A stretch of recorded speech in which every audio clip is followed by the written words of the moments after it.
Welcome to Follow to Lead, where we discover how to listen for and follow God's call so that we might lead others to God.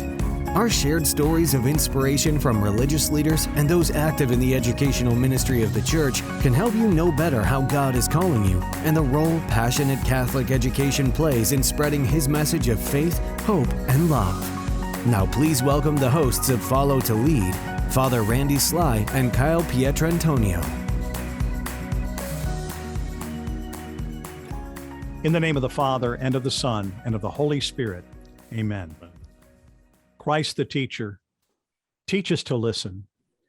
Teach us to do the deep listening to the sounds of our soul, waiting to hear your voice calling us to cast out deeper, to become fishers of men and women, shepherds of souls, to follow your will in order to lead others to the truth, beauty, and goodness only you can offer.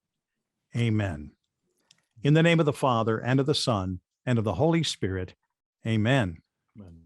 Well, welcome to Follow to Lead, a journey twice a month into the world of Catholic education, exploring what it means to follow God in order to lead others to Him. I'm Father Randy Sly, your co-host. And I'm Kyle Pietrantonio, and today we'll be talking with David Savage, the Executive Director of the Papal Foundation based in Philadelphia. The Papal Foundation serves to address our Holy Father's priorities to build the church, educate and prepare leaders, and care for the most vulnerable people, young and old, around the world. Prior to this position, Dave had a 25-year career as an executive in marketing, and most recently was the co-founder and chief marketing officer of Content Watch Holdings, Inc., the makers of the award-winning software suite NetNanny that monitors and controls a child's computer and phone activity. When he's not working, Dave loves spending time with his wife and 4 sons, which includes watching soccer matches and baseball games, as well as attending Boy Scout events, theatrical plays, and piano recitals. Dave, that sounds like my extracurricular life to a T. Dave, welcome to Follow to Lead. Thank you so much for having me. I'm excited to be here. Well, Dave, we are really glad that you're with us today. And I know that right now you and your family live in the Philadelphia area. Is that where you're from? Kind of tell us a little bit about your upbringing and your family life. Sure. No, I moved to the Philadelphia area about 25 years ago, but I was born in Alexandria, Virginia, right across the river from the nation's capital.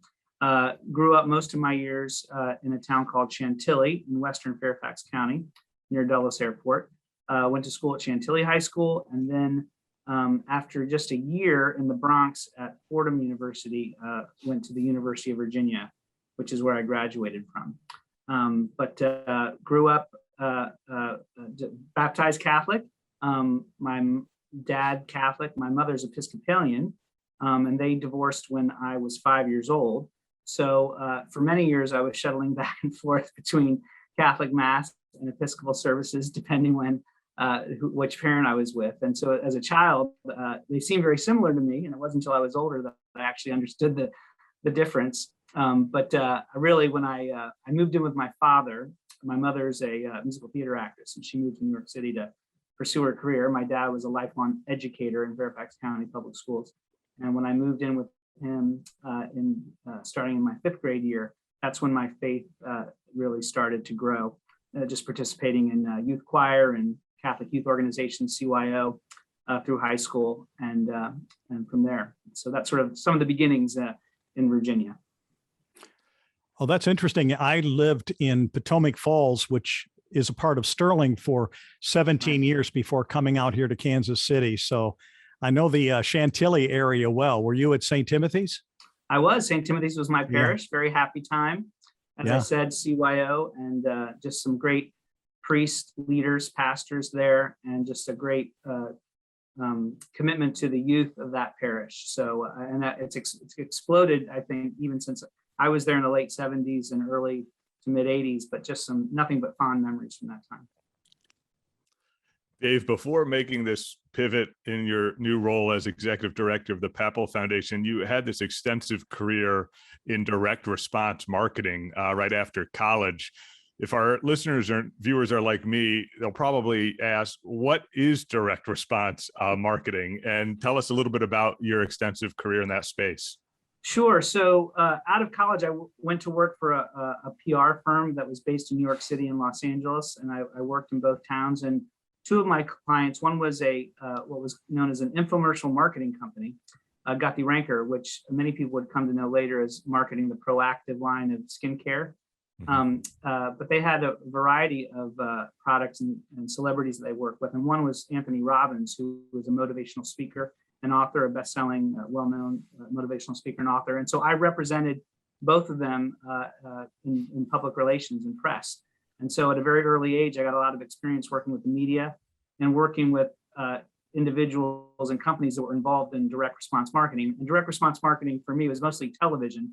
Imagine a 30-second, 1 minute, 2 minute, or 30-minute commercial which advertises a product or service, and you would order that product through 800 number or going online at e-commerce. And so that led to having been at the PR firm for a couple of years, that led to a role when I moved back to Washington, D.C. from Los Angeles, a role with the Trade Association, which represented companies like those, as well as QVC and Home Shopping Network, the 24-hour shopping channels. And that then led to a job which brought me to Philadelphia, a family-run business called American Telecast, which marketed fitness products, beauty products, intellectual property, what we call, audio and video tape products, which help people improve their lives. And what happened was I, with a partner at that company, we started selling media buying services. The company bought media for itself from national television cable networks and local broadcast stations. But we started selling those services for other companies which were buying the time. And we did that and built the company up to a pretty significant size. And then we were purchased by a private equity firm. They paired us with a Portland, Oregon-based agency that not only had media buying, but creative. And so from 2005 to 2015, I got to fly around the country meeting all kinds of corporate marketers and emerging brand marketers and even entrepreneurs, and to help them sell their products through television and online digital platforms. And so that was really the bulk of my career. Also during that time, I got to go on air and help sell products on QVC for the sharper image. So marketing products, direct consumer, and messaging, and helping people understand what things did in a very short amount of time is sort of my background, and very much enjoyed it for the better part of 20 years. Now, Dave, as a business executive and getting involved in all of these different activities and entrepreneurial work, how did your Catholic faith play a role in your business decisions or your business life? Sure. So I would say when I moved to Philadelphia, I would say I never stopped going to Mass, even through some of the professional experiences I just explained to you. But in my 20s, I think I was sort of maybe going through the motions. And when I moved to Pennsylvania from Washington, I only knew one person. And I very quickly wanted to get involved in the church and met some people. And we started a young adult ministry in 1997, just a few guys and a few women. And we were committed to doing a Bible study every Wednesday evening. And very quickly, within 6 months, we had 70 young adults coming to this Bible study where we break up into small groups and have talk about the readings for the upcoming Sunday. And it was really through that group I met so many faith-filled Catholic young adults and good priests. And it really, I think in my late 20s, early 30s is when I really came to embrace my faith and take full ownership in it. And from there, that led to a really just a host of opportunities in the church. First and foremost, the Catholic Leadership Institute, which is an amazing apostolate also based here in Philadelphia. I had a mentor, Tim Flanagan, who founded the Institute. Friends like Matt Mannion and Dan Salucci, who Matt led the organization as president and CEO for many, many years. Dan Salucci is now the CEO of the organization. And that organization trains both clergy and lay people and takes sort of the best in leadership training from the corporate world and applies it in a spiritual and faith-filled way to the church so that the church can raise up leaders in a specific church context. And so that really imprinted on my mind how important it is to be a Catholic leader, not just a leader in business, but a Catholic leader. And so that really helped both the gospel reflection and working with CLI helped me to be a faithful Catholic in business. And, from time to time in business, you're faced with decisions where, do you want to focus on, it's not that you can't have profit and faith, but sometimes you're sort of, you may have a quandary where you're like, which do I have to choose? And so I think having a strong faith really helps you, keeps you, guided on the long run in terms of the decision making, most importantly, how you treat people, both on your team, but also externally, partners that you're negotiating with or that you have to work with. Dave, after your many years in the marketing industry, you began a company called Content Watch Holdings, which produced the award-winning program Net Nanny, helping parents address the challenges of finding a healthy and safe way for their children to manage their time and exploration on all the screens that confront us on a daily basis. Tell us about how you got into that space and your thoughts on screens and technology in Catholic schools as a father of 4 in Catholic schools.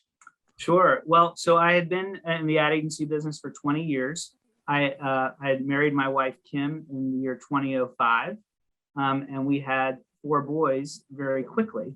And so they're currently 15, 14, 12, and 9. But going back, about 6 years, obviously they were much younger. And I was starting, as I was flying around the country working with clients and pitching new business, I was starting to miss scout meetings and soccer practices and games. And my wife and I sort of did an inventory and thought, okay, how much do we want to keep going along this road when the children are growing up so fast? And so my partners at the agency were terrific. We planned a long, an exit that took place over a certain amount of time. And I didn't know exactly what I wanted to do, but one of the potential things was Net Nanny. And I had met a fellow parishioner who was familiar with this company, Content Watch. And the more I thought about it, because I was confronting the issues that you just mentioned, where your kids are buried in iPads or phones or on their desktop. And I thought, gosh, what an opportunity to take my e-commerce and marketing experience and maybe help parents get a hold of this screen time issue. And so Net Nanny is sort of best known as a desktop solution for blocking pornography and helping parents filter content that they don't want their children to see at certain ages. And so we raised some money and created this new company called Content Watch Holdings. And our main goal was to set out to create new software which could be downloaded onto smartphones, Android and Apple phones, as well as the desktop solutions, and really let parents have more of a window, not just blocking and filtering content, but having an understanding of how much time their children are spending on screens. And so I did that for 5 years, learned a lot about how parents think about parenting their children, especially. This is such a huge issue. You've indicated it. It used to be, you were worried about what house your kid was going to. You still worry about that.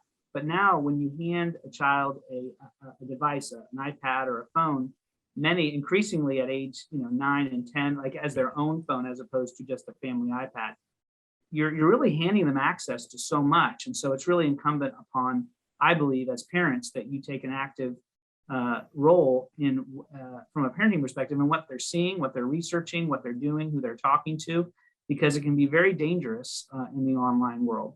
And so I think parents have a special responsibility, as do schools, who are often handing devices, iPads, all for very good reasons, for to facilitate learning, because there's a beautiful world out there of access to information through these devices, right, and the internet, but a lot of danger too. And so we have an awesome responsibility to help guide our children navigate those online waters, so to speak.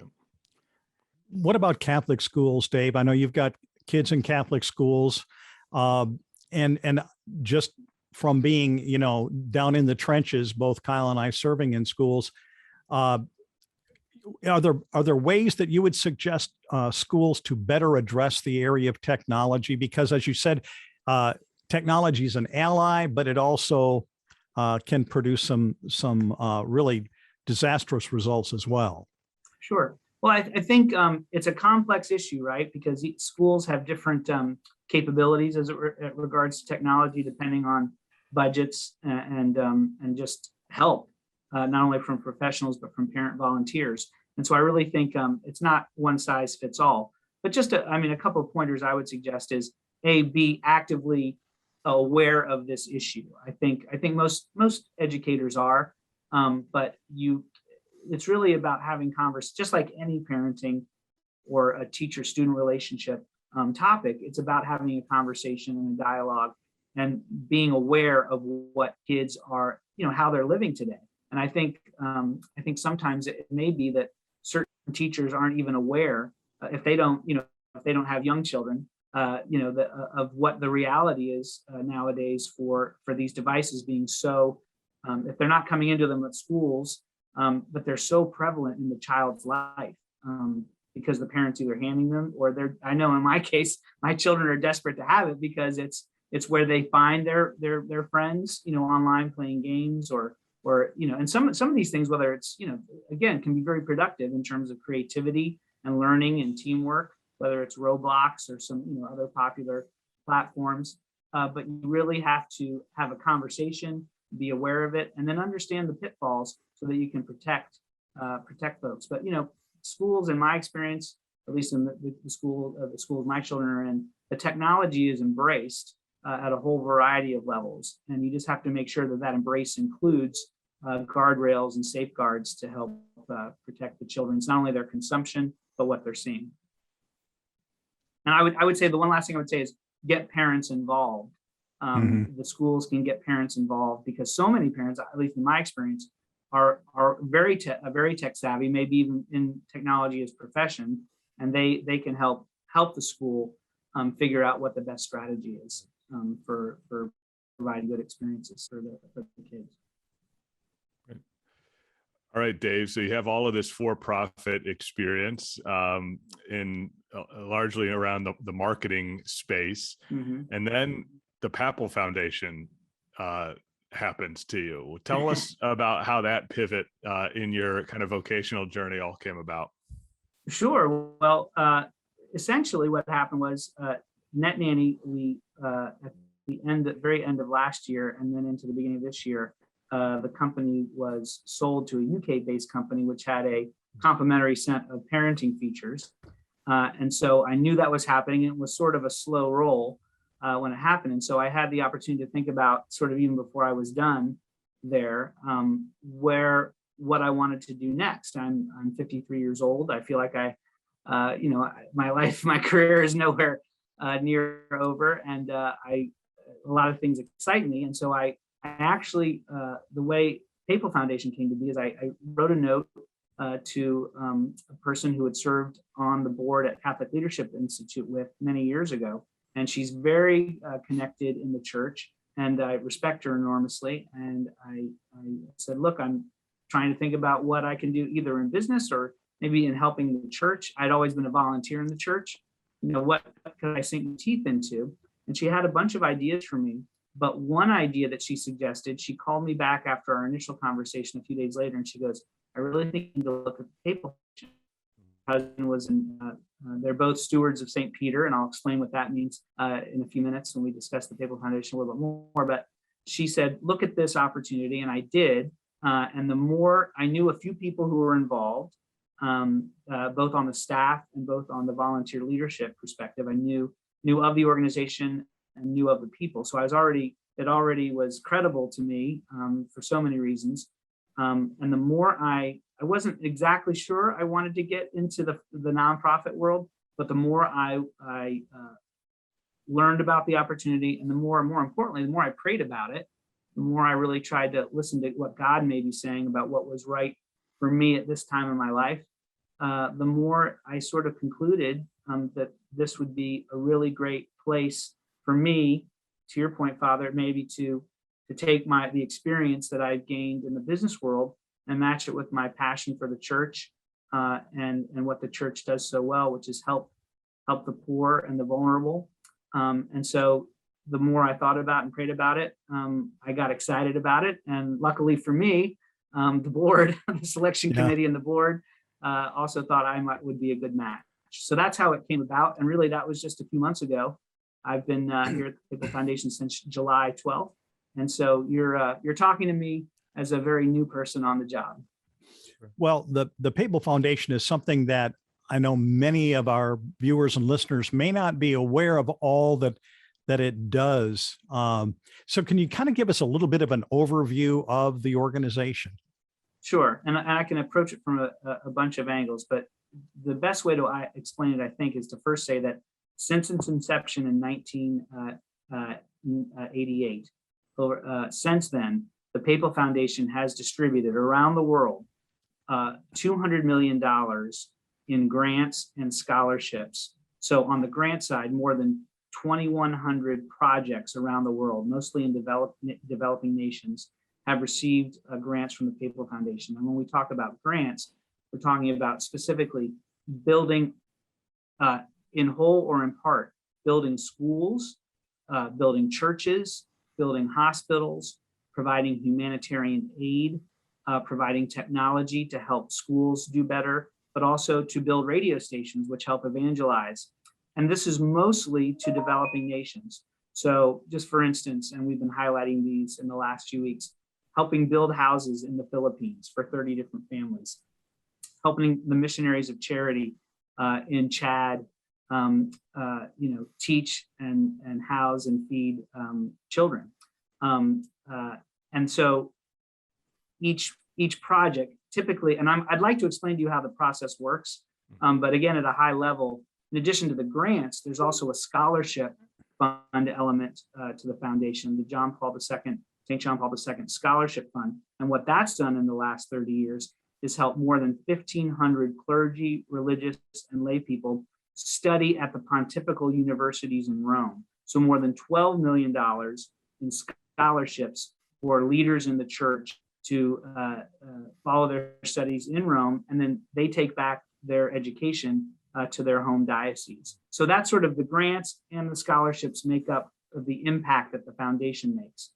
I'll keep going until you stop me, but the way the grants work, because it's really it's a very unique, I think, foundation, one that's tied very tightly with the Holy Father and the Holy See. And so how it works is you may be a priest or a lay person in a certain territory. It could be Africa, it could be South America, it could be Asia. You write to your papal nuncio in your country and you say, I have this need. I want to build, a school, a hospital, a church, or I need humanitarian aid. You write to the nuncio. The nuncio then can forward up to 3 requests to the Vatican on an annual basis. And the Vatican and the Holy Father, they cull together all those requests, which are several hundred in volume. And what they do, the Holy Father and his team prioritize those requests. And so it started with John Paul II, continued with Pope Benedict, and now Pope Francis. They prioritized what they believe are the important projects. They are then sent to that list is sent to the Papal Foundation, and a grants committee and the trustees approve the dissemination of those grants. So, for instance, last year, about $10 million in grants to more than 100 projects around the world were approved. And this year, we're sort of gearing up for the grants are now coming in. The grant requests are now coming in this year, and we have a very exciting announcement in December about the amount of funds that we're able to allocate around the world in 2022. The lion's share of the philanthropy, I suspect, comes from board members' contributions. Is that correct, Dave? Sure, that's a great question, and thank you so I've talked about how the money goes out and who it impacts, but where does the money come from, right? And so there is an amazing group of North American Catholic philanthropists, over the last 30 years, about 180 families who have donated funds. And what's unique about the Papal Foundation is we will accept a gift of any size. The 3 of us, we could each write a check for $100 to the Papal Foundation. But the Papal Foundation has, what's unique about it is that these families that have come together, they're each giving at least $1 million, which is no small check, right? To help fund these priorities that each of our Holy Fathers has prioritized. So that's how the corpus has grown over the years, and what enables us to give away now on an annual basis at least $10 million, which is great. And really the goal, one of the reasons why I'm here and why I'm so excited to be here is that the Board of Trustees has really some very ambitious goals, and I give them a lot of credit. They want to not just give away $10 million on an annual basis, but really 20, 30, $40 million. And that requires finding more generous Catholics here in the United States and Canada to understand that while we certainly help our neighbor, next door, across the street, in our towns, in our states, here in the U.S. where there's already great need, but around the world, especially in developing nations, where we can share as North Americans, we're some of the wealthiest folks in the world. How can we share our wealth with our neighbors halfway around the world so that they can have food, clothing, shelter, places to worship? And so what I like to say is that the Papal Foundation helps create communities of love, so that whether it's a hospital or a church or a school, you're providing that infrastructure and also the means for those communities of faith, of Catholic faith, to flourish. And so that's why I get excited about talking to you about the Papal Foundation, because it's doing so much good in so many places. Now, Dave, with the schools that you are working with and other, especially developing nations, what's the greatest need? Is it building buildings or providing resources? What do you see early on as some of the greatest needs that are there?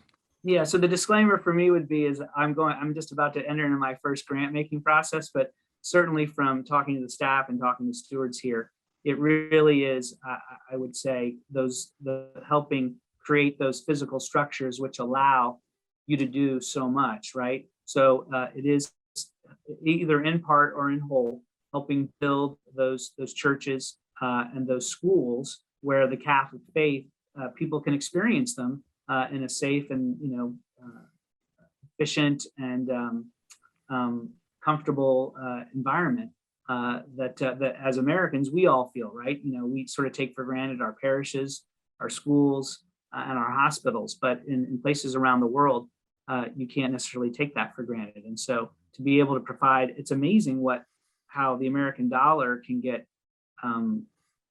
what's the right word, stretched, so to speak. Like, for $20,000 in the Philippines, literally building 30 homes for families that haven't had that kind of place to flourish in their direct communities. So it really is, this kind of money goes a long way, whether it's in Africa, Asia, South America, to help our fellow Catholics and Christians experience just a beautiful place to learn about Jesus and share their love with one another. Dave, is there any founding document that limits the board to the U.S. and Canada or North America? You mentioned, could you grow the corpus and the philanthropy of the Papal Foundation by reaching other Catholic philanthropists in other parts of the world who want to use this as a vehicle to reach the Holy Father's priorities? It's really the history of it. It started with Cardinal Kroll here in Philadelphia. That's why the foundation is based in Philadelphia. The American Cardinals all sit on our member board, and so we enjoy their support. But it really is currently, as structured, is really a North American endeavor. And I mentioned the Stewards of St. Peter, those generous families that donate that $1 million total, they become known as Stewards of St. Peter. And currently, you're asking a great question, but in practice and certainly in my experience, it's certainly North Americans, and we have pools of stewards all around the country. There's obviously many here in Philadelphia, Denver, Southern California, Florida, or just some. And I had the good fortune of visiting Denver just a couple of weeks ago to meet with some of the stewards. And so they're really amazing leaders in the church who are already doing so much for the church in the U.S., but they've seen fit gratefully and graciously to help support the church around the world. Now, in these projects, when you have, for example, grants that have been awarded for certain projects, is that information made available to the general public? Absolutely. So you can go to thepapalfoundation.org, and we have a whole section on grants for the most recent grant awards. And so you'll find that in most cases, grants range in size from $50,000 to $100,000. And you can go by, it's a very easy way to navigate on the website. You can see there's a map, and then by country, and countries obviously can have multiple grant recipients. You can see exactly where the money's going. I was wondering about some of our schools that might love to partner with a school that has received a grant, maybe to provide additional resources or become a sister school or something, and whether that would provide enough information for them to contact the school and maybe get involved with them a little bit. Yeah, and what I would say here is, in Philadelphia, we can certainly answer any questions, but about how the process works. But essentially, it starts. The advice that we'll ultimately give after we answer the questions is that at the local level, the individuals, the entity that's applying, whether it's a religious order or an apostolate or a parish in the local territory, they need to work through the papal nuncio, and make their request known in that way.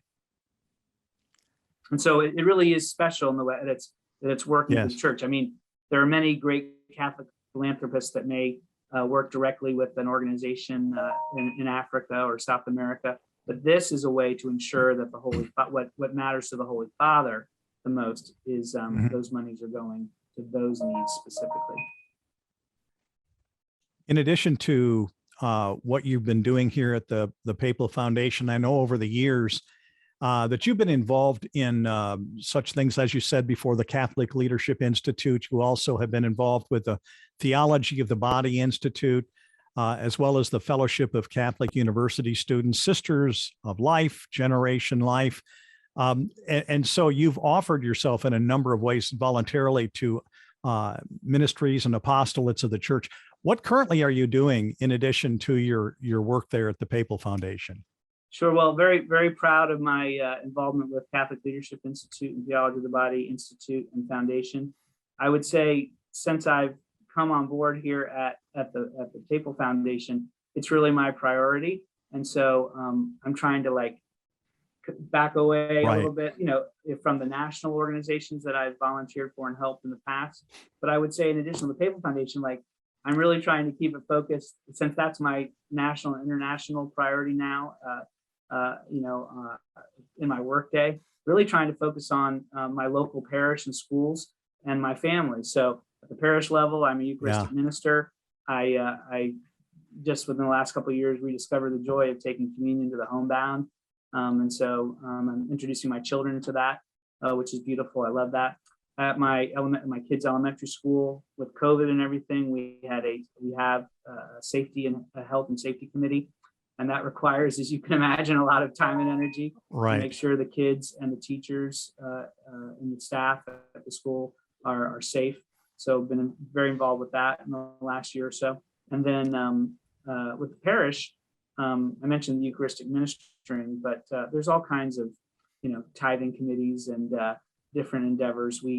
My parish provides all the volunteers and a lot of financial support for a Catholic concert that just took place in Paoli called Abbey Fest. We had 3,000 people there a week ago Saturday, and Matt Maher, who's a popular musician, and his band was there. Jonathan Rumi, who, if you haven't seen the Chosen series, which is about Jesus and the apostles, I just love that show, and I don't think enough people know about it. And so we had Jonathan Rumi, who's a Catholic, devout Catholic himself, the actor who portrays Jesus Christ. He was there to provide a great talk, and so that keeps me. I mean, that's enough. I mean, you mentioned all the apostolates and great things like Focus and Sisters of Life, which we continue to support financially and have great friends at those organizations. But really trying to focus on Papal Foundation and my local parish and school. Well, Dave, this has been a wonderful conversation, and we'd love to, visit again with you as you get more months under your belt in this role, and to hear of the great work the Papal Foundation is doing around the world based on the Holy Father's priorities. Really, really neat concept. No, it's an amazing organization. I feel blessed to be here and to work with just some really beautiful Catholic leaders around the country who are so committed to helping build the church around the world. So I feel so amazingly blessed, and I appreciate the leadership that you're showing by having conversations like this. And I believe Catholic schools are so important to our culture here in the United States. And so thank you for shining a light on the importance of Catholic education. I think our country does better when there are more faithful Catholics who come up through primary schools and high schools and then on to universities. So thank you for your leadership in Catholic education. Dave, thanks so much. Now, if people want to know more about the foundation, where do they go on the web? What's the address? So very simple, www.thepapalfoundation.org. And you'll see once you get there, a whole lot of great information on who we're helping. And you can learn all kinds of things about the organization, as well as how to contact me and my colleagues here at the foundation. Great. Well, again, thank you so much, Dave Savage, for being our guest today on Follow to Lead and telling us a little bit about the Papal Foundation, as well as, the other things that you've been involved in your life. I think one of the big takeaways for me that I love is, with all of the national and international work, that really your life also has this huge focus on the local parish, the local school. And that really speaks volumes, I think, because that really is where we live out our faith, where that's the ground truth of Catholicity is really found at those levels. So I appreciate you kind of being an example and a model for that kind of a lifestyle. And for our subscribers, thank you for listening. If you have not subscribed, please do so, and leave a comment to encourage us toward future programming. And we also want to give thanks to our production intern, Alex Shire, for assisting with this podcast. May Almighty God bless you. We'd like to thank you for joining us on this episode of Follow to Lead, a production of the Duke and Altum Schools Collaborative. To learn more about finding your own path in your journey of faith, or for more information on what we discussed in today's episode, you are invited to follow us on social media and visit us on the web at diaschools.org. To provide a one-time donation or monthly pledge, please visit our website. Your gift will aid us in providing up-to-date information, additional resources, and other support on how to take Catholic education to a higher level. We look forward to helping you follow God's call to lead others to God right here on Follow to Lead.